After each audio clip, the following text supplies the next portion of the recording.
ठाण्यामध्ये मनसे आणि ठाकरे सेनेचे इंग्रजीमध्ये बॅनर लावले गेल्याचं समोर आलं आणि इंग्रजीमध्ये हे बॅनर लावल्यानं विरोधकांनी ठाकरे बंधूंवर टीका केलेली आहे। ठाकरेंना केवळ मतांसाठीच मराठी आठवतात अशी टीका भाजप आणि शिवसेनेकडनं आता ठाकरे बंधूंवर करण्यात आलेली आहे।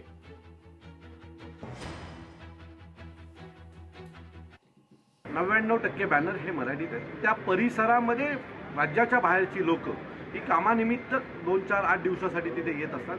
आमचे विजन त्यांना कळावेत म्हणून तो बॅनर इंग्लिशमध्ये तिथे लावला आहे। उभाटा मनसेला इंग्रजीमध्ये त्यांचा प्रचार करावा लागतो हेच खरं तर गमतीचा विषय आहे, कारण नेहमीच मराठीचा पुळका दाखवणारी लोक आज त्यांना इंग्लिशमध्ये स्वतःचा प्रचार करावा लागतोय।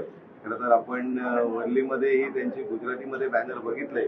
असं मला वाटतं की खरं तर उभाटाचा हे धोरण आहे आणि त्याच्यामध्ये मनसेला बळबळ मागे जावं लागतंय का असा एक प्रश्न निर्माण होतोय मनसेच्या कार्यकर्त्यांमध्ये। त्याचं उत्तर मनसेच्या लोकांनीही वेळेत द्यावं अशी त्यांच्याकडे माझी मागणी आहे।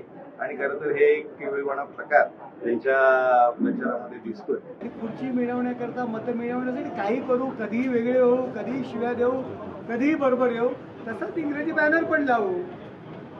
भाषणं, मुद्दे, तत्व हे केवळ सभेमध्ये भाषण करण्यापुरते आमच्या दृष्टीने मतं महत्त्वाची आहेत, त्याकरता ते इंग्रजी बॅनर लावलेले आहेत। त्यांनी त्यांचा मूळ जो स्वभाव या बॅनरमुळे दिसलेला आहे। मतांकरता एकत्र आणि आता मतांकरता मराठी सोडून इंग्रजी, मतांकरता काही करतील हे याचं एक एकांत ज्वलंत उदाहरण आहे।